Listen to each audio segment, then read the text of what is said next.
ils sont vite morts.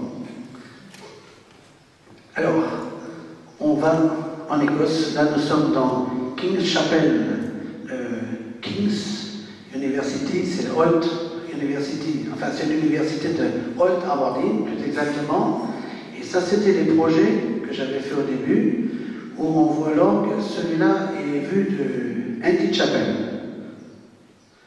L'autre côté, qui est vu de la nave, donc c'est un orgue, vous avez compris, qui est sur un screen, donc un jubé, qui coupe l'église, 1/3, 2/3.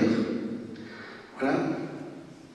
Donc voilà différents dessins où on voit des coupes, comment est fait l'orgue. Je vais juste bouger un peu. Voilà, c'est bien. Voilà. Donc vous voyez comment c'est dedans pour expliquer ce qu'on appelle la spatialisation des éléments. Donc ici, il y a le grand orgue, le récit positif, une partie de la pédale. De l'autre côté, il y a la console. Là, il y a l'escalier. Ici, tout est sur des cantilevers pour que ça tienne, etc.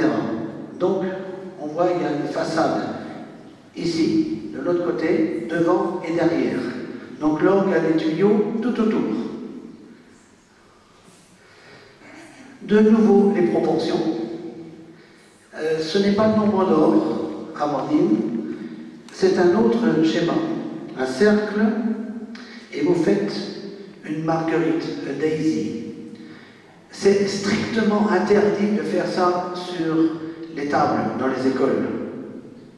Et on le trouve dans toutes les écoles du monde entier. Donc si vous voulez diffuser quelque chose, il faut interdire.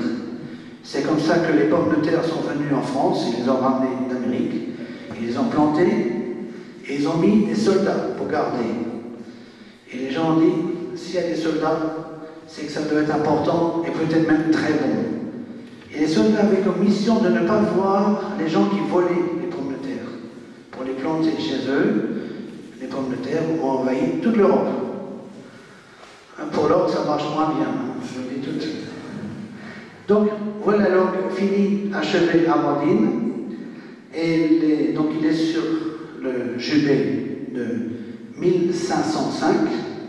Et on voit le chardon qui est tout à fait en haut, qui est positionné de sorte qu'il coïncide avec les décors, des sortes de palmes qui sont comme ici les voûtes, et qui donnent l'impression que de l'orgue vient un pine tree, un vrai palmier, et c'est ce qui a énormément plu aux gens, l'intégration architecturale, la coïncidence des décors avec le bâtiment et naturellement la sonorité de l'orgue.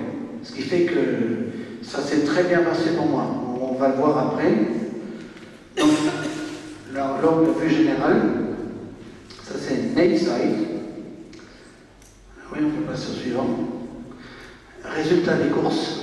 Donc j'étais academics, et puis donc j'étais fait. On peut voir le suivant. Voilà, le résultat. Donc je suis part of academics of de l'université d'Aberdeen, ce qui est un très grand honneur pour moi, parce que quand j'étais fait docteur, ils m'ont dit "You must be very excited." Quite man, but it is première. What première? Aucun facteur d'orgue n'avait reçu ce titre. Et je dis pourquoi? Oh, Church Furniture Supplier. On ne va pas faire docteur, Church Furniture Supplier, un livreur de mobilier d'église. Mais je dis, moi je suis aussi livreur de mobilier d'église. C'est différent. L'intégration architecturale, l'esprit de votre orgue, tout, on a l'impression qu'il a toujours été là, c'est pas un orgue, c'est une œuvre d'art. Donc on vous fait docteur. Alors j'ai dit, I am very, very excited. No, thank you. Voilà. Next. Bon, pour montrer que des proportions existent dans des vieux orgues, on voit aussi un qui est 8 carrés en hauteur, 5 en largeur, avec des spirales qui font que tout correspond. C'est l'orgue d'Arbois. Arbois, dans le Jura, qui est connu pour ses vins. Et puis la photo de l'orgue après. Voilà, donc on le voit là. Et c'est un instrument de 1728. Suivant. Ça, c'est l'orgue de Saint-Antoine-l'Abbaye, entre Romans-sur-Isère et Grenoble. Alors pourquoi je vous le montre? Parce que le facteur d'orgue est suisse. C'était Scherer de Saint-Gall qui avait fait un grand orgue à Lausanne également, et je crois à Genève. Et lui est parti, après il en a fait un à Vienne, en France, il en a fait à Saint-Antoine, il en a fait un à Embrun, et ses fils ont continué jusque dans les îles Baléares, en faisant un également à Vendrell, où habitait un certain Pablo Casals. Donc c'est des gens qui ont descendu l'Europe. En clair, le soleil les a attirés. Et ils en ont fini leur orgue à Majorque, un très grand. St. John's College, Oxford, où on retrouve de nouveau le schéma très connu du nombre d'or, donc le carré avec la diagonale qu'on relève, ce qui vous donne la forme d'une maison. La chapelle est faite avec ça. L'orgue est une réduction du système. Suivant.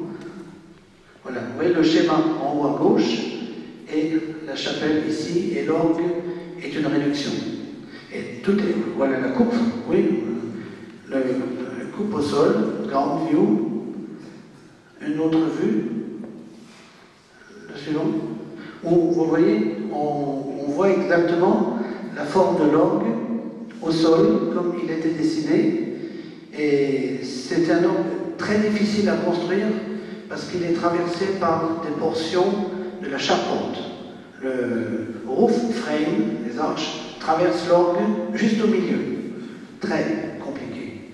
On voit une arche, celle-ci, qui est donc la suivante, traverse l'orgue juste derrière, là où j'ai le plus besoin de hauteur pour les tuyaux. Donc, cet orgue, oui, ça c'est le fameux petit chamber organ qu'ils ont encore commandé, et donc intégré dans cette chapelle, qui n'est pas très grande. Et puis les professeurs m'ont dit, j'étais à Oxford il y a 1 mois et demi, qu'ils considèrent que c'est un miracle. Il y avait un orgue qui n'était pas très grand, mais qui donnait l'impression que la chapelle était toute petite. Et quand on a introduit un orgue beaucoup plus grand, plus haut, ils ont eu l'impression qu'on avait agrandi la chapelle. C'est tout simplement que le système proportionnel et le dessin favorisent la verticalité, et quand l'œil est attiré par quelque chose, tout semble plus élégant, plus léger, et tous les décors qui sont sur l'orgue n'ont qu'une seule finalité, supprimer l'effet de la pesanteur de la matière. Vous donnez l'impression que l'instrument va vers le ciel et les yeux sont attirés. C'est pour ça que les clochers ont des pointes, on pourrait les finir tout droit, ça serait affreux. Mais souvent on met ces choses-là pour des raisons esthétiques d'allègement. Et le résultat, c'est plus bas, si on peut voir. Ça c'est dans une revue anglaise. Oui, tout de suite, French Ambassador, etc. Donc l'orgue a tout de suite fait son travail et les gens sont venus le voir, venus le jouer, etc. Et exemple, quelqu'un qui fait partie de votre paroisse était venu voir les vitraux. Quand il y avait le premier concert, ça s'appelle Open Doors. Et elle s'appelle Sheila, le prénom, il me semble. Et qui était intéressée par les vitraux anciens, il n'y en avait pas. Et d'un coup, elle se tourne, elle voit l'orgue, et elle ne bouge plus. Elle reste 2 minutes, 3 minutes, ça semblait l'éternité. Et d'un coup, elle vient me voir, et puis elle me demande en anglais, si c'est bien moi le facteur d'orgue, qu'avez-vous fait? Oh, rien de mal. Et je lui dis, qu'est-ce qui se passe? Eh bien, je viens pour des vitraux, il n'y en avait pas beaucoup, je me tourne, je vois l'orgue, et je ne peux plus bouger. Ma tête disait à mon corps, on va sortir, et le corps ne bougeait pas. Qu'avez-vous fait? Je lui dis, vous savez, j'ai utilisé un dessin élégant, aussi élégant que possible, avec les contraintes, Et j'ai employé, pour m'aider, le principe du nombre d'or. Oh, nombre d'or, je connais. Botticelli, Dürer, je suis spécialiste des peintures, gravures et sculptures et autres œuvres d'art du XVIe siècle. Je dis oui, mais votre corps est rentré d'un coup en résonance à l'insu de l'intellect. Et elle voyait, elle voulait s'en aller, et la chair n'obéissait plus. Je dis, c'est tout simplement l'effet de la magie des formes. Ça arrive à tout le monde. On peut voir quelque chose, on est absolument surpris, on est même cloué. Et quand c'est des êtres humains, ça s'appelle le coup de foudre. Eh oui, ça peut être pour une poésie, pour une pièce de musique, pour une peinture, un vase, un paysage, n'importe quoi. C'est un moment d'adéquation où des choses que vous attendez inconsciemment depuis longtemps se présentent à vous, soudainement. Et là, c'est la même chose au Danemark. L'orgue, on rentre par le côté, quand les gens voient l'orgue, ils sont tous comme ça. Donc,